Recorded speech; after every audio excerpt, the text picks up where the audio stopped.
Hello. Today we begin Chapter 2 for Maelbjorn. Last time we started Chapter 2 after completing Chapter 1 with a cat. If you want to see the main plot for Chapter 2, you can watch Chapter 2 for a cat. We aren't going to play all the unique text for Maelbjorn. We're not going to play the encounters with Tanakh or Edrin or the council meeting itself. We're just going to see all the new scenes for Maelbjorn, his perspective of the council meeting.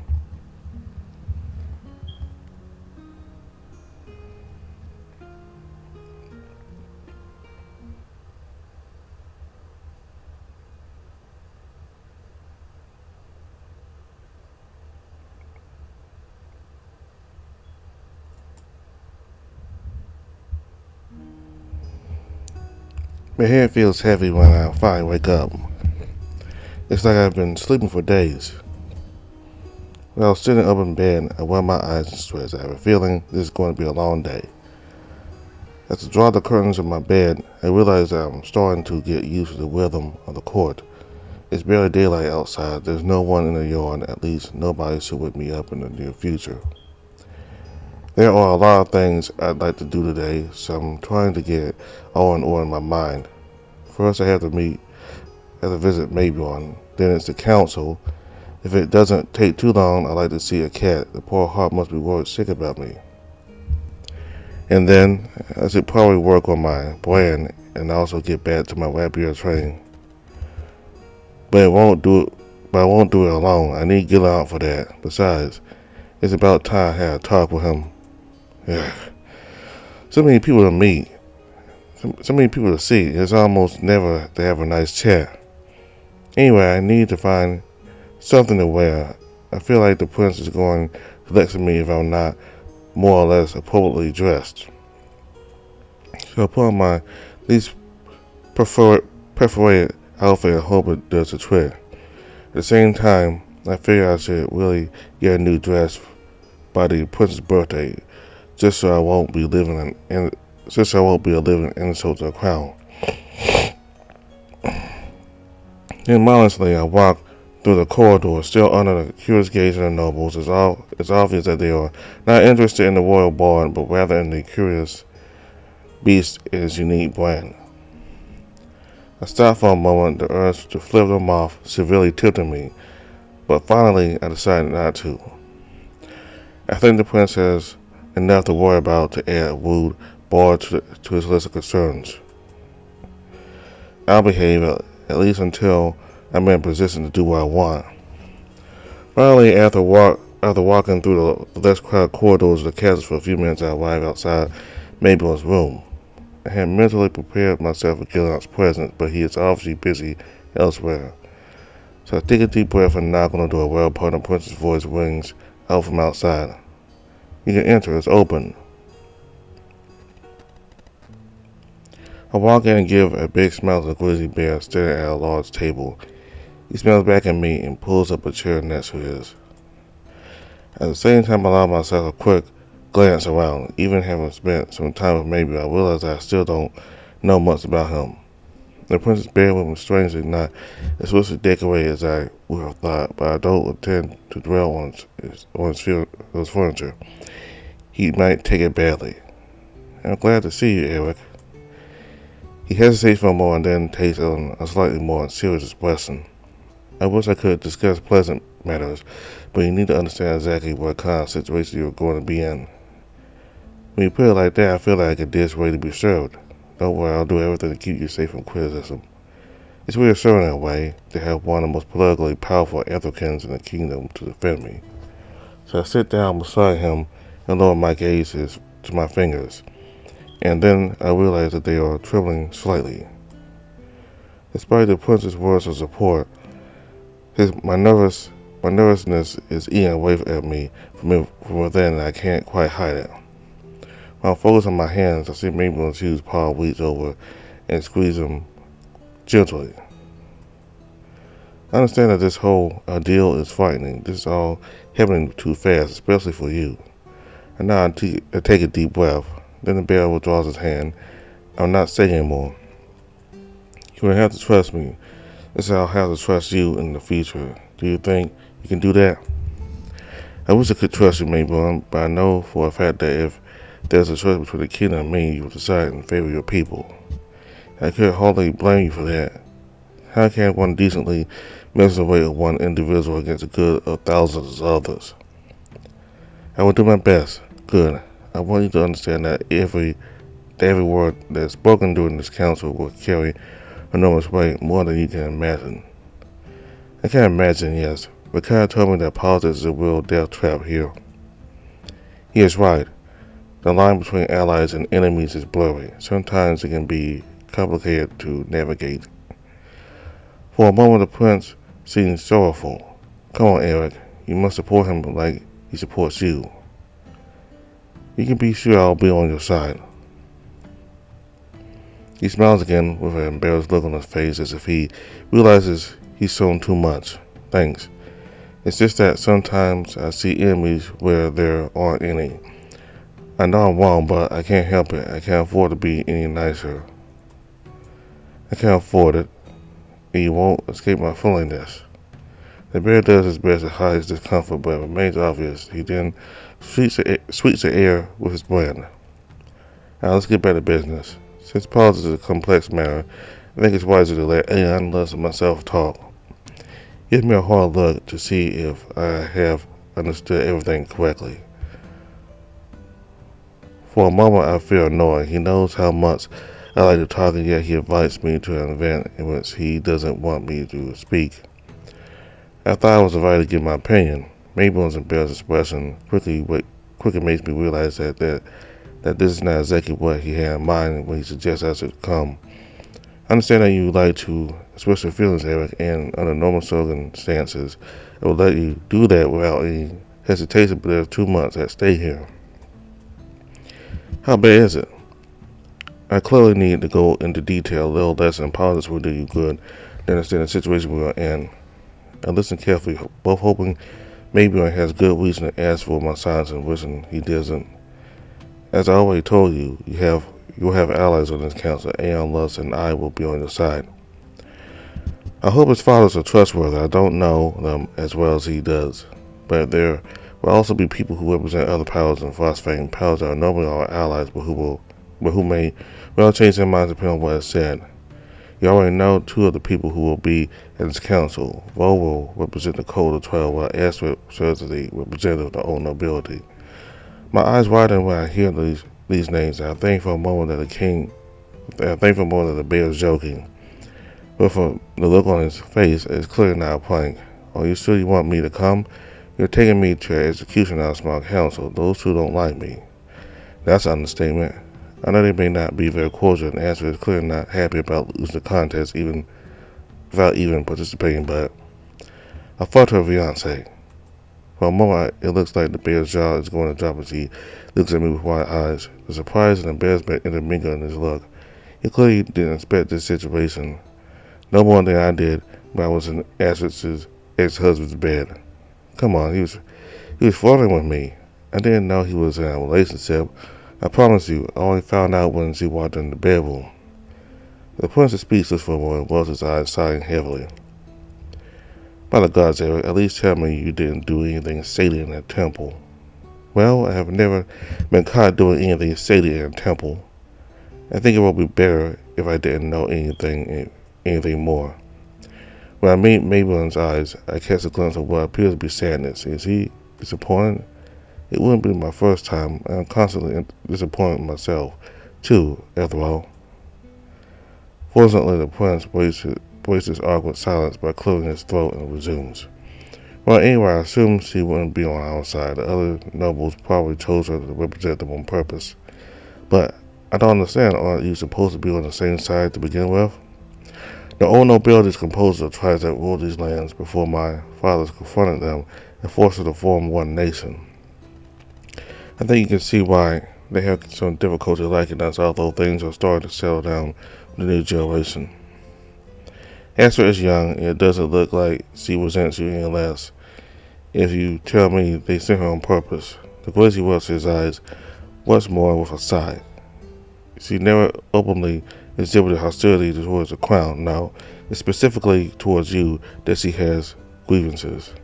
If Maelbjorn is a prince of phosphate, he's also king of understatements. That said, it is not impossible that some of the nobles will seek allies outside the kingdom to regain their independence. Fortunately, most of them are aware that this would essentially mean the Empire Marquette will dictate the laws in our lands. We should remain cautious. This constant distrust clearly eats away at the prince from within. The more time passes, the more I understand that why he prefers the company of books. Stories from the past brings a semblance of reassurance, even when they are false. Look, Maelbjorn, I know you want to protect me by telling me to be wary, but you should let me judge for myself. You said you knew from a card that politics is a trap. I only want to pass on to you what I know. I understand I can't really say I know much about the kingdom politics. On the other hand, manipulation, lying, and scheming, that I do know. I was raised by the streets, you know. I can hardly pretend to know what that means. What I mean is, you can trust me. I won't fall for that street talk. The bear pauses to think, then nods. Alright, but let me explain the issues. Anyway, will you? I'm listening, Your Highness. He gives me a disapproving look, who's a respond with a playful way. There's no harm in listening to the mood, but lightening the mood a bit. He gives me a disapproving look, to which I respond with a playful way. There's no harm in lightening the mood a bit. In other words, I will be a tool of war they will exploit for their claims, right? I think so, yes. In the Code of 12, they've been trying to impose stricter rules on everyday life for years. Not to mention that the most fanatical of them think that suffering is necessary in this world that is of divine nature. I think back to the boy who smashed his hand on his hammer. I wonder if he is one of the fanatics Maelbjorn is talking about. Then why do you send me to them for training? For what you tell me, it sounds like a bad idea. You need to understand that you don't understand what they want from you. They have just as much interest in you being trained to use your brain as we do, as they want to exploit your powers. But they'll see what I'm capable of. Indeed, they will. That's why I would suggest that you keep as many surprises up to sleep as possible. Once you know how to activate it, they don't need to know the details of your powers. In other words, I have to train on my own, sooner or later. And you said I didn't know everyone at the council yet. Who's left? Even the merchant guild representative. He recently returned from a business trip. Well, at least it's someone I haven't won yet, I think. Maelbjorn looks like he's about to say something, but then he holds back. That old squirrel is quite curious, too curious for his own good. If you ask me, he'll probably try to get you to talk. Filling conversations with a whole lot of nothing is part of my job. I don't know how to answer him without telling too much. Perfect, I don't know his intentions towards you yet, but he likes money, and some information is worth a lot of coins. After a minute, listening to you, it looks pretty intimidating. I don't feel like I have many friends here. And yet you do. Even though my fathers and I have different opinions, I'm sure you have their support. And then there are the friends you have outside this council. I'm sure Vakad to not like you in their own way. It's surprising he doesn't mention that cat, yet he is the one who is close to me. I appreciate their presence, but Vakad is not really the most social person. It's not sometimes a bit too much, even for me. Not to mention that he's busy with his own business. Besides, he's a Kazalian. I thought you were suspicious of foreigners, huh? I have reasons not to trust him, or rather, reasons to appreciate his presence. Oh, so you can change your mind. That's a good thing to know. Maybe on sides heavily at grunts. This made me understand that I need to quickly return to the serious discussion we were having. Anyway, are there any more death traps to avoid, or will I just have to survive 3 predators looking for my slightest weakness? Even if it's meant to be a human's quip, deep down I really do feel trapped, just not what I had in mind when I came here to become a royal bard. But the bear lets out a slight chuckle as he stands up, obviously less worried than I am. Fortunately for us, that would be all, but it's already enough trouble to worry about. That said, I'd also like to bring you some good news, minor as it may be. I have to say that any good news is more than welcome right now. I've asked our tailor to get to work so that you and Kit will look presentable for my birthday. You should have a new outfit. You should have a new formal outfit to wear very soon. Even though the prince was able to show that he was thoughtful, I'm still surprised by his sudden gift. I can't wait to see it. I hope it will be something that highlights my perfect physique. Maelbjorn laughs again and nods. I particularly emphasize the fact that you like to show off, but this is also a Unitarian outfit, not just made for parade, so don't expect feathers and jewels. And feathers aren't my thing anyway. I want other people's eyes on me, not on some accessory. Perfect, you should like the outfit then. I don't doubt for a second. I wouldn't dare question our prince's taste in clothes after all. Maybe I raised his eyes to the ceiling and struggled to look serious again. I'd love to spend a little more time fooling around with you, but I have to get ready for the council too. Is that a subtle way to tell me to leave? The bear gets up and opens the door with a mocking smile. Not what this is. Oh, how gentlemanly of you. And see you very soon, my prince. That's right, and try to look a bit more solemn than that during the council. They must understand that you take the man seriously. Don't worry about me, I'll handle the situation. Deep down know full well that said situation can get ugly at the snap of a finger, but he may be the prince. He needs reassurance too.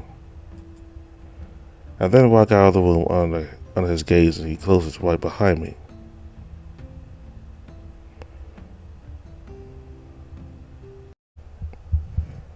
I guess that proves both the quality of the Farsian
No time for questions, Eric. I enter without knocking and find the bear leaning against a wall, looking pissed off. Right next to him, his axe is stuck deep in the stone. Guess that proves both the quality of the Farsian weaponry and the prince's strength. It's pretty terrifying.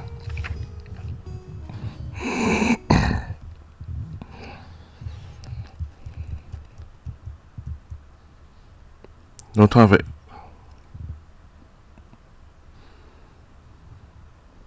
for questions, Eric. I enter without knocking and find the bear leaning against a wall, looking pissed off, and right next to him, his axe is stuck deep in the stone.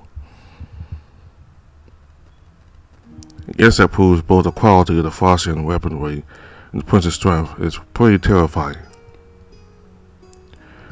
When he becomes aware of my presence, Maelbjorn straightens up and tries to regain an air of dignity. What are you doing here? I heard a noise, so I got worried then. As I answer him, the bear reaches the nearest chair and collapses into it with a sigh. Given his jaded look, I doubt it's necessary to continue. Your intrusiveness to be showing, Eric, but this is not the time. Hey, that's not fair. I was really worried about you. The prince rubs his eyes and sighs as he nods. Okay, and thanks. It's rare to see Maelbjorn distraught. He always gave me the impression that he was in control of every situation. Whether it's in front of NeveN or during the council, the prince has never let himself be overawed in public. As a result, I wonder if he usually lets off his steam once he's alone. You know you need to talk about something. I'm here. It's the least I can do. It's nothing against you, but I don't think I can discuss this kind of subject. Given what I heard, I understand fully well that it's a sensitive topic. I know it's risky, but I have to insist for his sake. Look, I wasn't trying to spy on you in Vakad, but you were really loud. I heard part of what you were saying. Grizzly frowns as he looks at me. I should have expected that. And what exactly did you hear? And after know there's been a screw up, and that's going to create diplomatic headaches. But none of that will come out. But none of that will come out of my mouth, obviously. Good. No need to talk about it then. As Maelbjorn tries to get up, I walk in front of him to let him know that I don't intend to leave it at that. You have been unfair to Vakad. Excuse me? I don't know the whole situation, but then don't comment on it. Ouch. I have a feeling we're going to have a little disagreement, big guy, when someone here has to tell you the truth to your face. Listen, Maelbjorn, I'm not going to judge you on your way of governing. I don't know shit about that, and above all, I can at least understand that making some choices is not easy for you. That bear is about to interrupt me once again, but I raise my voice to continue. Especially since I'm far from being a role model, so I will refrain from lecturing you on that. But when you make a tough choice, you have to get your hands dirty, like everyone else. You can't let this fall for kind. I have no intention to do so. I will find a solution. No matter how hard the prince tries to control himself, I hear a kind of tremor in his voice, his anger. What happened exactly? I don't know if... Maelbjorn, I know you need to talk about it. The bear remains silent, lets his gaze fall on some papers scattered on his desk. He needs a push. Eric, you won't get anything more without a little self-sacrifice. You know what? Let's make a deal. I'll tell you one of my secrets and you tell me your plan. I already heard part of it anyway. Maelbjorn gives me a half-curious, half-annoyed look. I can't read. But how do you... Hey. I never said I would go into detail. It's your turn. The prince is still a little confused. He finally sighs heavily as he shakes his head. Alright. I found out that the McCann diplomats who came from the contest had some problems on the way back. Under normal circumstances, I would have sent Vakad directly, but I asked him to wait. Why?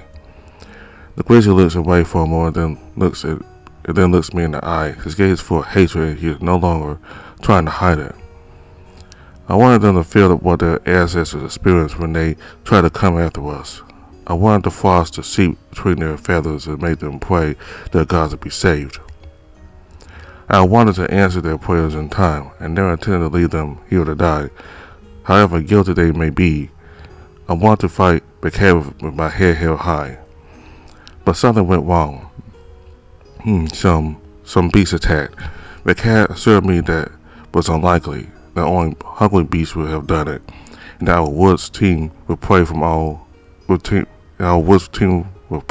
the predators living there. Not to mention that even the weaker brands, they should have been able to defend themselves, yet no evidence of Anarchan attack, just bites and wolf tracks. And if it was an Anarchan attack, who would be the most obvious culprit? There are so many people here who want to end Vakad that I would be hard-pressed to point to any of them. Between the former slaves or nobles who fled, or even as descendants of the inhabitants of our kingdom, who had to endure starvation because of the Vakadian invasion, would be easy to count the number of friends they have here. In other words, anyone could have done it. The bear sighs and nods, obviously concerned. So your fathers knew about this plan? No, they still don't. they are much more accommodating to my cat than I would be if I were king. They lived through the war. Maybe I just want to avoid another one. I don't want a war either. I just want our people to live peacefully. I hesitate for a moment, but my curiosity drives me to find out more about Maelbjorn's intentions. I can see that loneliness is plaguing him. It is clear that he does not open up. Often. But what price are you willing to pay to protect Frostfang?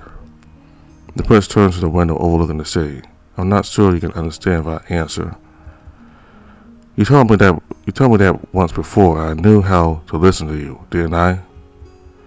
He doesn't answer, but it's not out of doubt or hesitation. I can see that his lips are quivering. Maelbjorn, are you okay? My parents died to take this city. My real parents. Oh, do you know what it feels like to have a view of the palace? To have a view of the place that became their tomb? How do I answer that? I have my own ghosts from the past, but Maelbjorn doesn't need to hear it right now. He just needs to get it off his chest. I stay silent and listen carefully. My uncle, Lusk, often told me that my mother considered herself lucky. She had escaped the slaughter of her own parents by being married into another tribe. My brother witnessed it. All this to die here. The bear clenches his teeth, and despite his restraint, I can see a tear running down his cheek. He asked me what price I would pay to protect his kingdom. They have already paid the price to unite it, to give us all hope for a bright future. I will not be the next to pay for the safety of my kingdom. The blood of our enemies is the only acceptable cost. Maelbjorn's gaze is totally lost on the horizon. It looks as if he is trying to convince himself rather than me. Eric, have some courage. He needs you. I approach and put my hand on the shoulder of the prince, who blinks as if he regains consciousness of the reality which surrounds him. I may never be able to understand the way of your shoulders, but I intend to be by your side for as long as you need me. Maelbjorn seems to hesitate for a moment, but eventually he turns and takes me in his arms. All control of his strength seems to have disappeared for a moment, but seeing me wince, I feel the grizzly loosen his grip a little.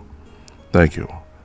His words are still a bit choked with emotion, and I can only smile as I see the softer side of the bear. One has the courage you have. You know, I appreciate your sincerity. I feel like they are afraid of me.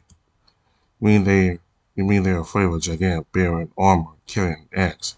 Said axe is currently stuck in the wall, by the way. The prince can't help but laugh as he drops me to the floor before drying his tears. I think we can help each other. Outside of this brand thing, I mean.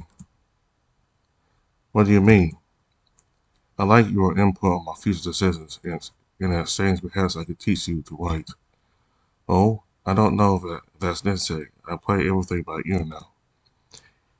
And how's my warrior bard supposed to write the most beautiful songs in Telson if he can't write at all? My eyes widen when I hear him say that. After being treated like a mere tool during the council, I'm glad to see that he considers me his bard above all else. To be quite honest, I would love to learn. It's just that I don't know if I can. Ah, bollocks. You're already talented. Besides, you and I make a perfect pair. I'll be your sword. You'll be my quill. My throat tightens when I hear this. So much so that I can only nod to show my approval. Come on, Eric. It's time to pull yourself together. You're the fucking warrior bard, so get the spirit up. Glancing towards the bear's axe, an idea comes to me. I say you're the axe rather than the sword. That would be more fitting. Then I walk over to the weapon. I fully intend to recover it and return it to Maelbjorn. But as I pull on it, I realize that the task is not as easy as it seems. Damn. Sure did a good job jamming it. You're pretty strong, big guy. I'm not particularly proud of my strength. This is a natural thing for a bear. My lord doesn't know how to take compliments, I see. Let's just say I'm proud of other things besides my strength. Also, I get a whole lot of compliments, but I rarely know which ones are real or which ones are meant to flatter me. Oh, really? Let's see. I think you're elegant, polite, smart. You have a lot to. You have a lot of strength. Can you guess which of these compliments are lying about? I grin playfully at the bear, who smiles back at me as he places his hand on the handle of his weapon, plucking it from the wall as if it was nothing. Probably the last two. I made a hasty and miscalculated decision. I know that. It wasn't the last thing to do. Yeah, almost. I don't think you're a complete idiot. I know a lot of nobles who have threatened me if I told them the truth to their face. On the other hand, when a stranger there is indeed work to be done. I think it's the weight of the responsibility that's wearing on me, trying to balance all the decisions you should be able to understand soon. Oh, I think always understand. I even believe you are too responsible. Almost as much as I'm irresponsible.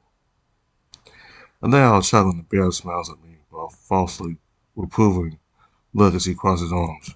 I guess we both have to learn from each other in that aspect then. And I shall learn with great delight, but I must unfortunately leave you, dear prince. A particular falcon is waiting for me, and he must be currently dying of anguish. A cat? Oh, don't worry about him. He's in good company. I asked him not to give him some news about you. They're probably busy talking right now. You ask? Oh no. I know very well how it's going to go between them. I'll see you later. I must rescue a bird in distress immediately. Without even giving Maelbjorn time to ask me for clarification, I leap out of the room.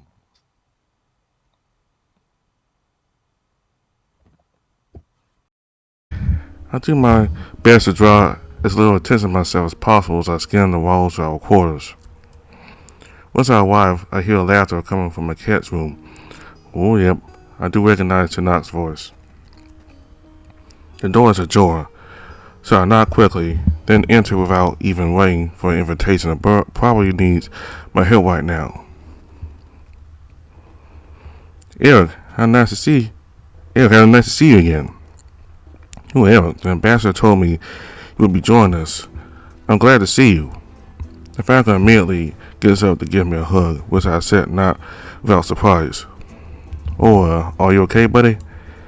Yes, I am. I'm glad you're here, and that we won a contest, too.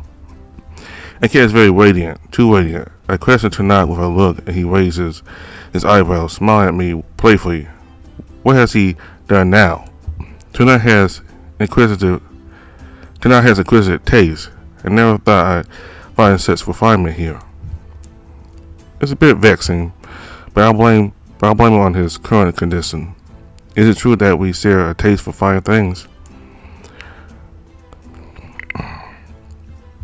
It is true that we share a taste for fine things.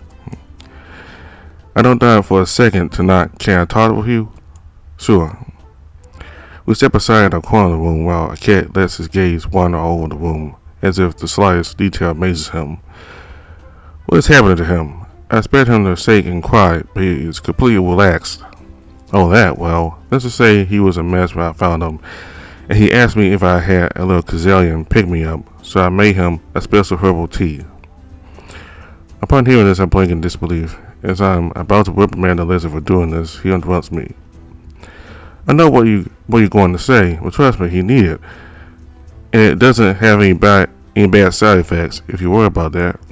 But that's not the point. There are other ways to calm someone down. I'm talking as loud as I can while whispering, carried away by indignation.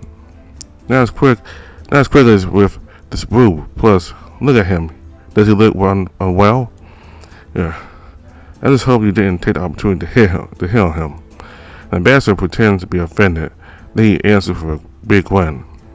Come on, buddy. You know that I don't need these tricks to be loved. I'm perfect in my natural state. At a second, my kind of humor, but at the wrong time, can't retort, so I just give the lizard a jaded look. Someone's afraid I'm going to steal his little birdie, It's not about that. I like him. He's a friend, just like you. But I would have preferred to reassure him myself. He needed to see me, so no, it's not jealousy. You and I both know you're a bad slayer. If it's not the falcon, then it's someone else.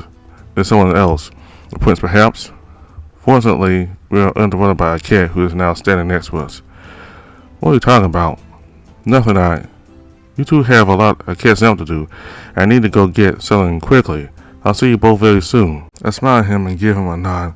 Then I walk the falcon over to his bed so he can sit on it. I'm glad to see you doing well, kid. You won. The falcon's enthusiasm makes me smile because I know deep down that even if he wasn't under the influence of the tea, he would have reacted the exact same way. Yeah, we're both royal bards now. We should celebrate that.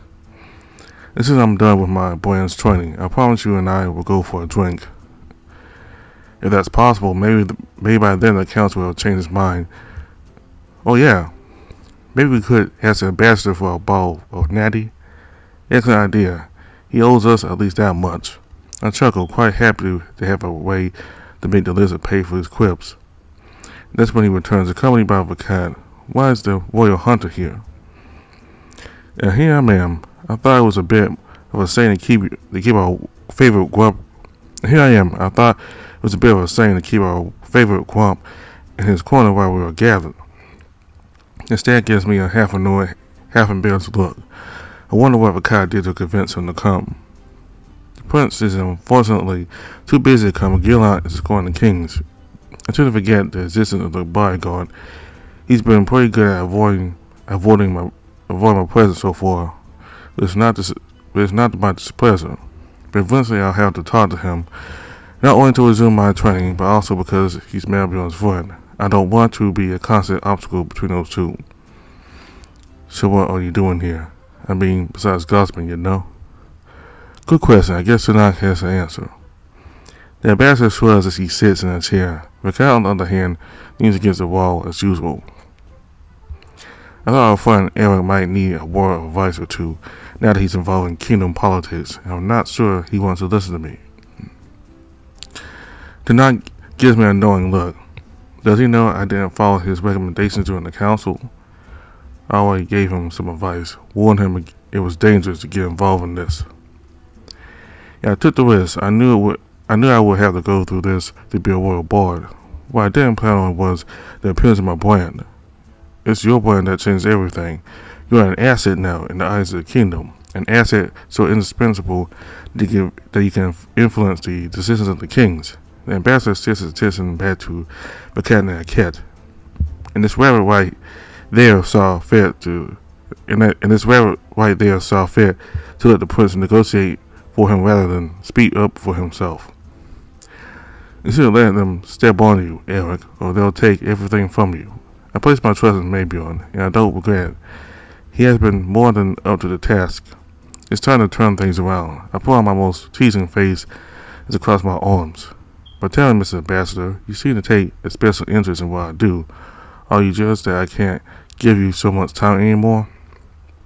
Honestly, tonight was expecting it, and he bounces off my jab with ease. Don't worry about me. I'm successful enough that I can do without the attention of a rabbit with ears too big for what they're capable of retaining. And something tells me you're always busy with a very princely matter. Am I wrong? I don't know what you're talking about. I know very well what he's talking about.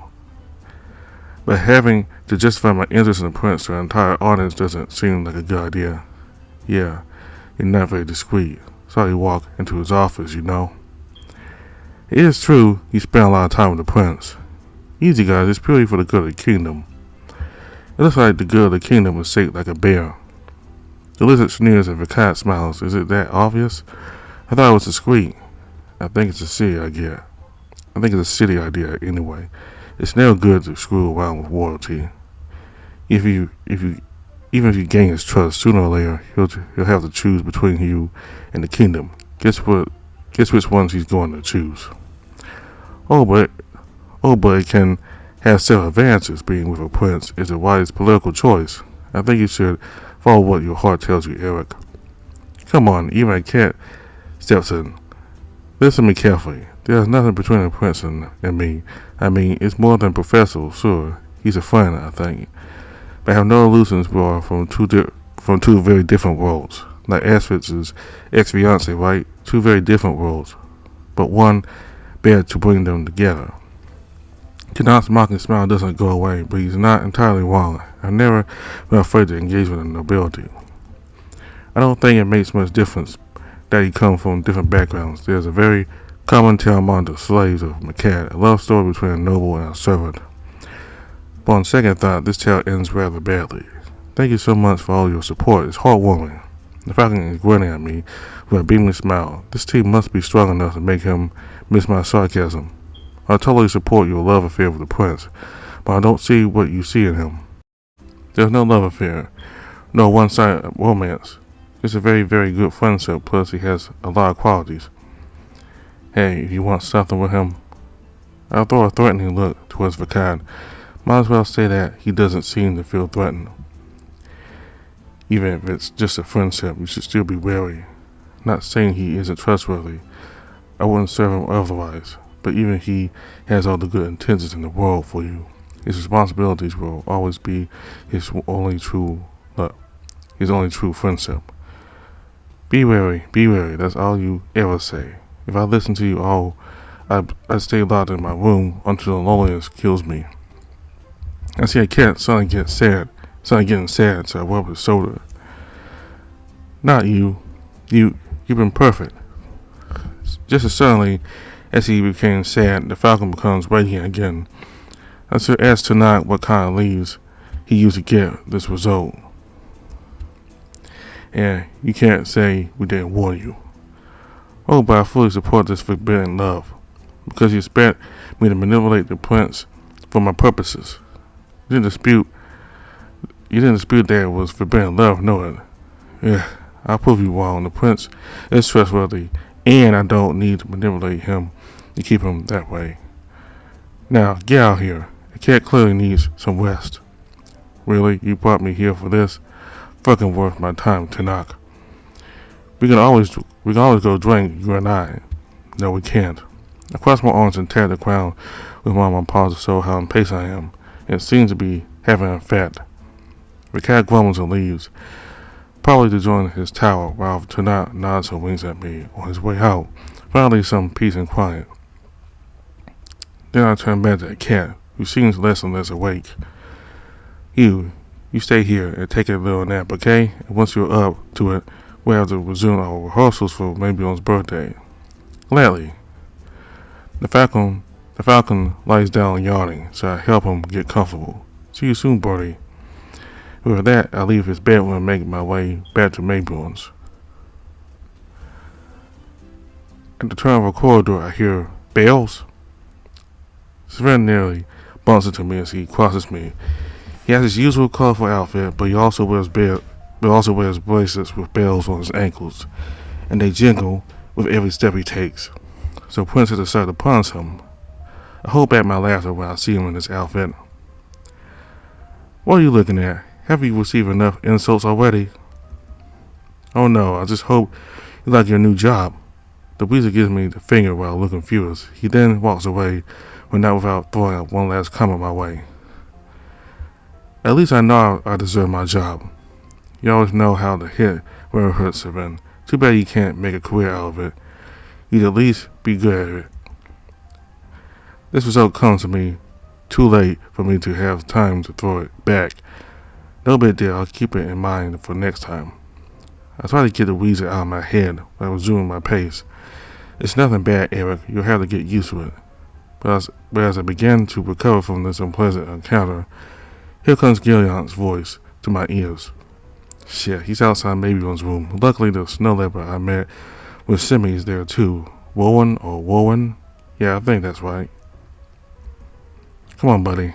Let's get brave and go for it. It's not a big, ultra-violent panther in armor who is trying to kill that's going to scare you. You handle the prince, you'll handle him.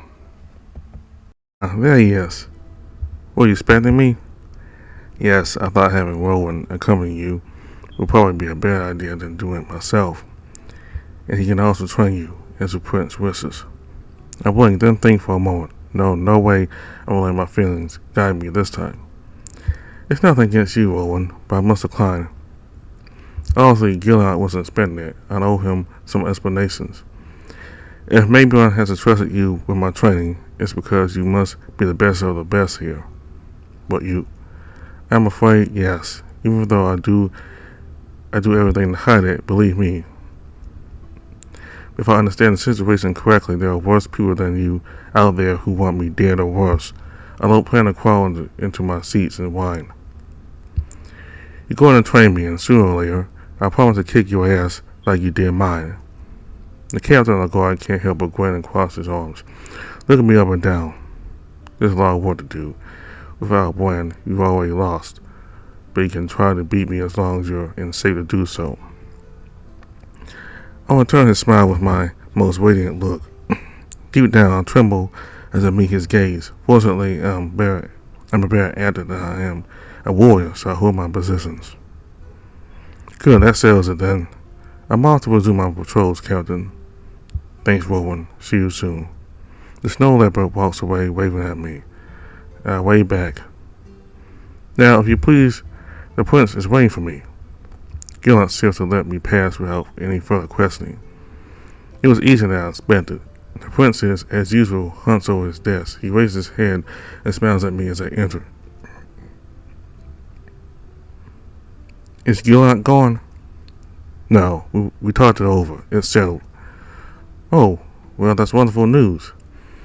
Obviously, he is as surprised as I am. Our discussions around responsibilities have made me realize that I need to put all the chins on my side. There's not the time to be picky. I guess I have to take the next step in that case. What do you mean? Well, you want to make me irresponsible, right? I'm sure you already have something in mind.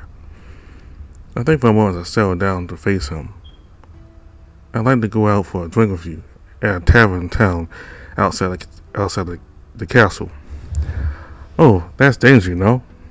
I know. That's what being responsible is all about. I wink at him. He smiles back without losing his hesitant look. You can have us escort from afar if you want, like what you did with Semi. This time the bear's eyes widen as she nods.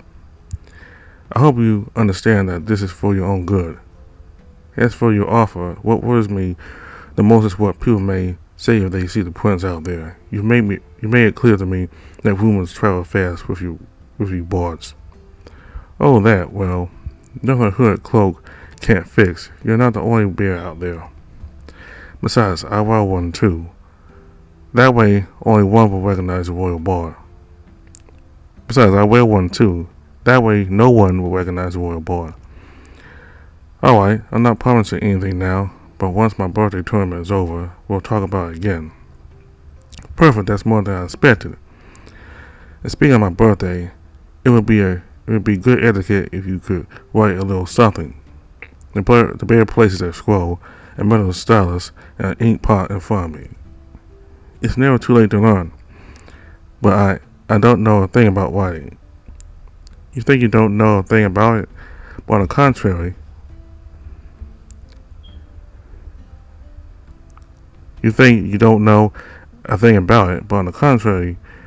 you not only have a way with words, but also good memory. So I thought the best way to learn would be to have you study songs you already know. The grizzly places another scroll with on the window in front of me. The ode to Phosphate. I believe you know it well. On the hymn I sang during the contest, I know every word of it, orally anyway. The prince grabs his own stylus and points to the first letter. This is the capital I. Oh, that's the word it. I know it. No. One thing at a time. I'm talking about the letter, not the word. He then points to the kind of cross that comes after. And that's a T. And that? What's that? I point to the sort of little drawing between the T and the letter that comes after it with my stylus. We'll see that later. It's a little complicated. It's very nice of the prince to teach me to write, but maybe he would have been better off hiring someone whose profession it is. Maybe that is the reason to spend time with me. Yes, I like that explanation. Okay, I'll let you guide me then. Good, let's start over. This is a capital I. This is a T. Then this is a S. Can you copy each up? Can you copy each letter? You should make a column for each letter and copy them several times. That's how I learned. I can try, I guess. And look at the stylus in the ink. Then imitate what I have seen in the past. I dip the tip of the tool into the black liquid. Then I tip the stylus against the edge of the pot so it doesn't drip. And finally, I attempt to write. At first, the letters aren't exactly the right shapes, but I quickly get the hang of it. Perfect. Look at that. You're making pretty letters. The print smiles at me as a particular pride fills me. Maybe learning to write will be less unpleasant than I thought after all. I'll leave you to make your copies. I have work to do too. Don't worry about me. I wouldn't want to slow you down. As I look at the letters, then at the parchment with the sock written on it, I hesitate for a moment before daring to ask, do you mind if I sing? Maybe it would help me memorize it all more easily. Now, on the contrary, it's your job as a royal bard to sing, right? He winks at me, and I can't help but smile brightly as I start humming the ode to phosphate. And for the first time since the competition, I feel completely relaxed. After this pleasant half day with Maelbjorn, I'm going straight to bed. As the night begins, sordid thoughts come to my mind. What if the council changes his mind? What if they lock me up, or worse, try to eliminate me for being a threat to the kingdom? But as suddenly as these thoughts come to me, the prince comes to mind. I imagine him sweeping away all threats with a wave of his hand. He is strong and confident in whatever he undertakes. How can I not feel safe with him by my side? Come on, Eric. You know very well you're not in a children's story. To knock us right, Maelbjorn has a kingdom to one. I can only rely on myself. That's why I must learn to master my brain, and then I will decide who is my friend and who is not. And on those thoughts, I fall asleep. I stretch in my bed, and blankets of soft morning light streams into my room. Waking up is less and less difficult, so I'm able to get used to different conditions. That's good to know. Once I get out from under the seats, I stretch a second time and get up to do my morning wash. No one else more during the meantime. On the one hand, it's a good thing because no one woke me up, but on the other hand, it gave me a sense of importance I liked. Having nothing planned for the day, I decided to see if Maelbjorn is available. I have a feeling that his fathers are now dealing with the most delicate matters of the kingdom, and that this leaves me somewhat idle. And if there's one thing I know, is that having an entertained noble never bodes well. Who knows what kind of ideas might be brewing in his head? What's probably dressed? I make my way through the corridors, only the guards are present at this hour, so I flash them a smile as they silently greet me with a nod. First of all, I stop by the kitchens to get a little snack. A loaf of bread will do. Then I'm on my way again. I'm beginning to get used to my new status. Sure, everyone is distant, but at least no one's threatening to throw me in a cell anymore. And eventually, I arrive outside the prince's room.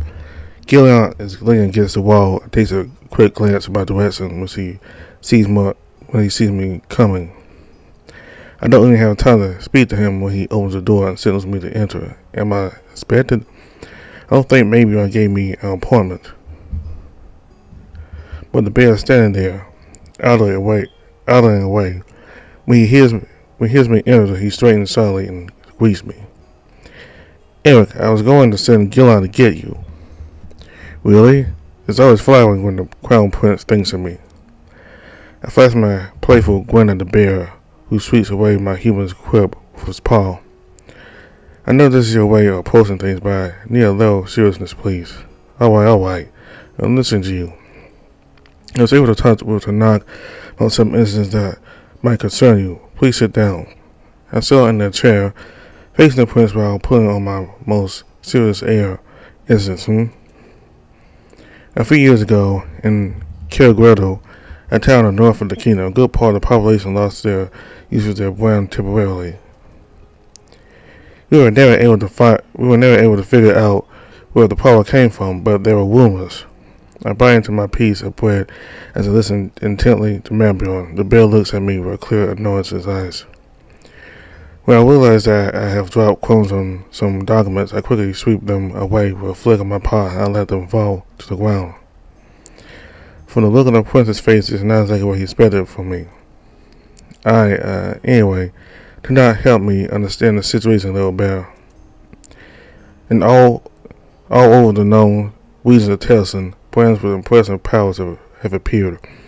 It is one of them. And what exactly does that have to do with me? It seems that each appearance has been accompanied by an impressive display of power.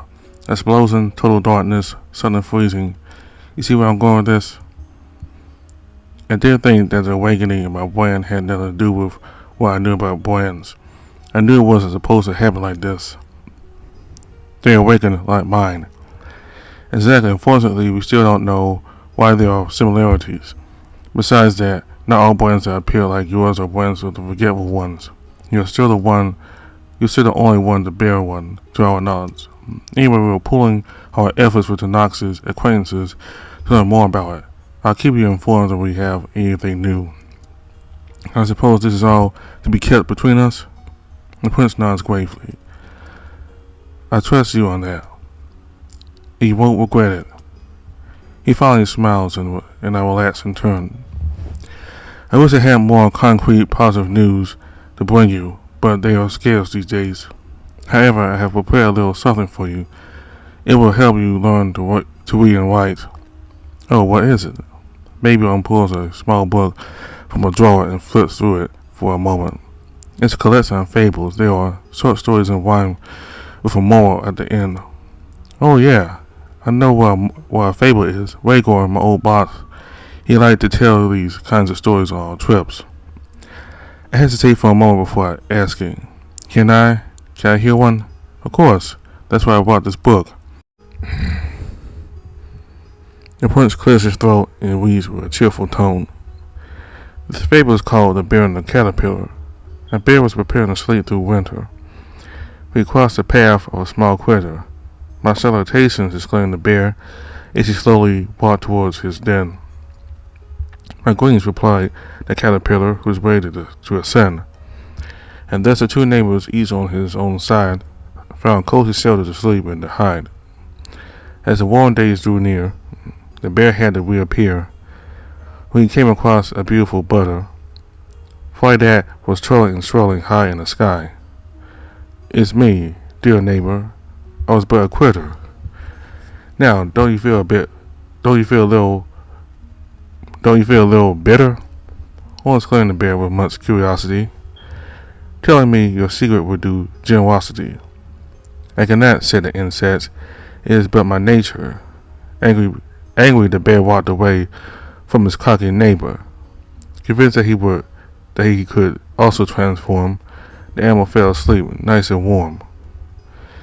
He slept so long and so well that he died.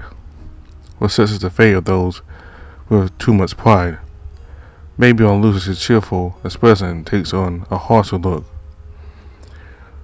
What we will remember from this sad story is that we should not seek to win vainglory. To each his neighbor and to each his place. The follow your condition and suffer disgrace. What the a Macadian story for the children of their slaves. Lovely, isn't it? I thought I was going to have a lasting time with him, but here I am, bagging another lesson. Was that really necessary? Knowing your enemy is necessary, yes. You must understand who they are to know what they are going to do. What my eyes were alongside. On the one hand, I'm barely awake and I don't really want to have a fight with Maelbjorn. But on the other, I'm probably the only person here who can tell him things in complete honesty. I think reality is more complicated than that. How so? Okay, so I understand your position. I know what the country went through because of my cat, and I know what they do in their country. Well, let's rather say I've heard about it. I won't defend what they do, but let's say that overnight the Macadian kingdom ceases to exist. Do you think things would suddenly get better? We could imagine a whole bunch of scenarios. It doesn't change the reality. You know as well as I do that won't they wouldn't fix anything. Both countries feed off each other's hatred. You made it clear to me that the cohesion of our kingdom is possible because of the hostility of our neighbors. But I want to fight for their freedom as well as Frostfangs. And I think it's possible, just not the way you see it. You shouldn't seek their destruction. Rather, I think you should help change them. But for that to happen, Frostfang needs to change too. The bear groans as he rubs his eyes. Most Frostians have experienced war. It's a colossal task to lead them away from it. Hey, I never said it would be easy. But you're not alone in this. You have my music and my incredible charm on your side. I didn't offer my best smile to the prince who manages to return it despite his sullen mood. I think I'll think about it, but I'm not promising anything. There are a lot of issues that are out of my control. He pauses and looks down. Not to mention that warfare, conflict, those are probably the subjects I have the most knowledge of. It's kind of what music and singing are to you. There's nothing stopping you from organizing tournaments. I would love to see you fight for the beauty of it. By the way, are you planning to fight during your birthday? I'm not allowed to. Besides, I'm not allowed to. Being in the air does not have only good sides. Oh, I didn't think your fathers would preserve you so much from outside dangers. Maelbjorn gives me a somewhat annoyed look. I don't need to be preserved. I fear no one in single combat, as long as no brain is activated. And believe me, I won't give my opponents time to do so. Oh, you don't feel anyone, not even Gilead? I can beat him, I'm sure, but he is far more terrifying than I am against people who use their brains. See, there are advantages when you can't rely on your powers. You've been able to develop a whole bunch of abilities that other people don't have. Unfortunately, that doesn't count in the eyes of my detractors, and they can go fuck themselves. You should try telling them to get lost. The grizzly laughs softly as he shakes his head. See, now that's advice I won't take, even though I'm very tempted. If you don't do it, I'll compose nice little songs just for them as soon as I can write. Don't make me regret that idea. Too late for regrets. I laugh and set my eyes on the book of fables. I hope you find better learning material. I don't plan to shove depressing stories down my throat all day long.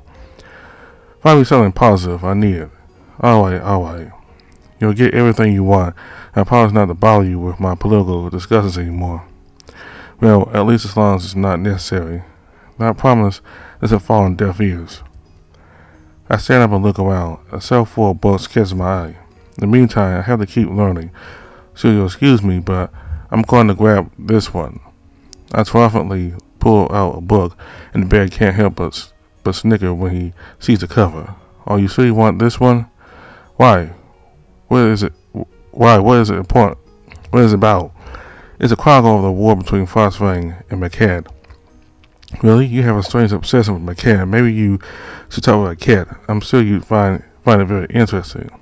With a amused look, the prince gets up and walks over to another shelf from which he pulls out a book. Lord's very organized, I see. I could learn a thing or two from him, considering the current state of my room. If a prince doesn't have some degree of personal organization, he'll never be able to manage the whole kingdom. He then hands me a book, which I immediately grab. The first letter is a T, I think, but then I have trouble understanding the word tale. Tales.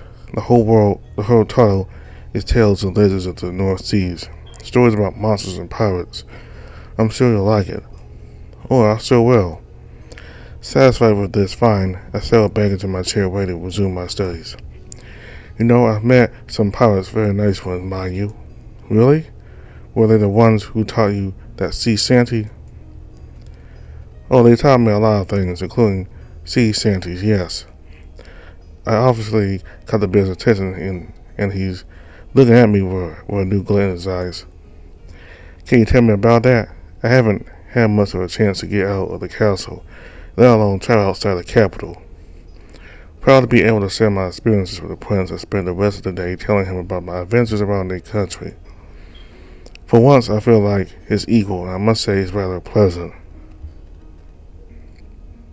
We continue. Hello, everyone.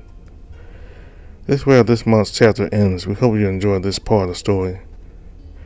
If you want more information about NeveN, feel free to follow us on Twitter. We also have a Discord allowing you to chat among community members. Finally, if you would like to support our project, we also have a Patreon that offers you a series of benefits such as builds 2 weeks in advance, but also unique stories about the characters of NeveN. If you like the VN, please also feel free to rate us on Itch.io. It will help us a lot. Once again, a huge thank you to everyone, and see you in a month for tonight's chapter on the council. So we got to learn a lot more about him and about his parents as well, his real parents. So his parents fought in the war against McCad. They tried to protect the city, and while the protection of the city was successful, they ended up dying. And according to Maelbjorn, every time he looks at the city of Frostfang, it's like looking at a cemetery. It's almost like look at the tomb of his parents. To him, the city itself symbolizes the tomb of the parents, like their graveyard, because it's a city that they try to protect. And we learn in this chapter that Maelbjorn does have a intense dislike for McCad.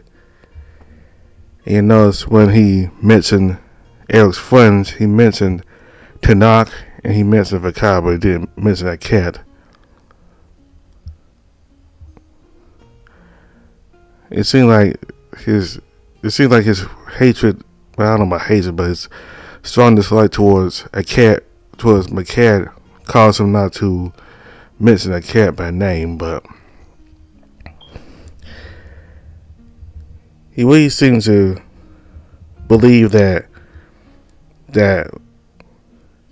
military action against McCad is needed, and that there should be no dialogue between Frostfang and McCad because of the war and the fact so many people in Frostfang fought against McCad. And Eric basically told Maelbjorn that he had to change his position. He has to change the way he deals with McCad. Instead of being hostile, being confrontational, he needs to take a more conciliatory approach to it. Now, me personally, I understand that McCad's done a lot of bad things, and they still do with them having slaves do all the work for them. And I understand that Maelbjorn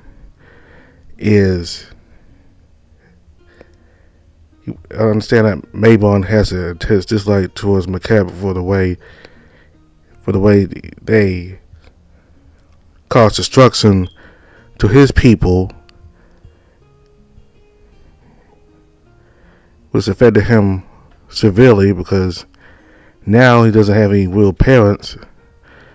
King Lus, his uncle, and King Aeon having to be his fathers, had to take up the role of being his fathers. So I understand that he has a strong dislike towards McCad because they messed up his life and his people's life, but despite all that, he should let all that take control of his mind. He shouldn't let all that cause him to be hateful towards McCad. I don't think everybody in McCad is bad, and a cat is proof of that. I think there are a lot of people like a cat who lives in Macad who do not like the slave system but are trapped in it and are forced to deal with the slaves the way their parents or ancestors want them to deal with them.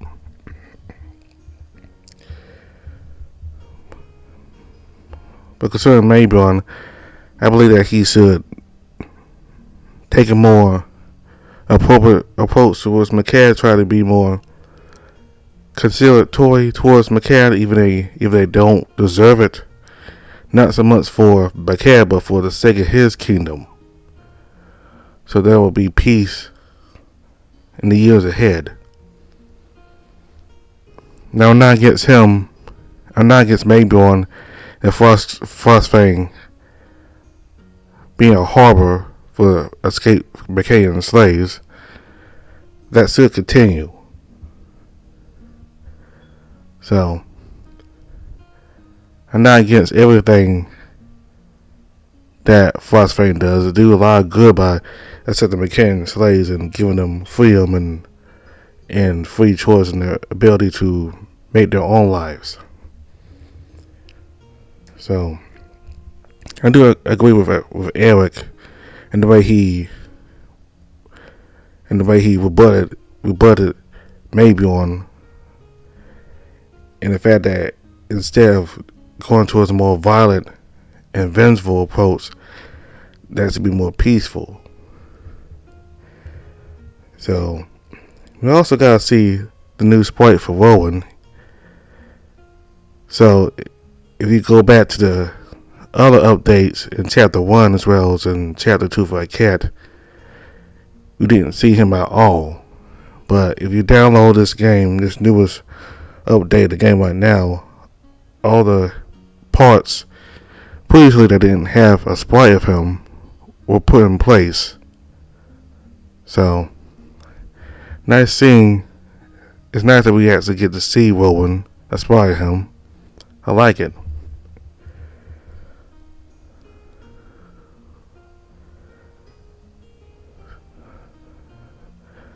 So I believe in Chapter 3, we come back to Maelbjorn, we should be seeing Eric and a cat prepare for his birthday. So we're very forward to looking at that.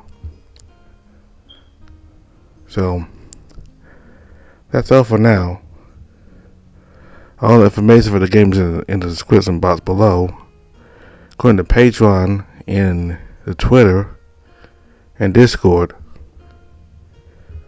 So, thanks for watching. Goodbye.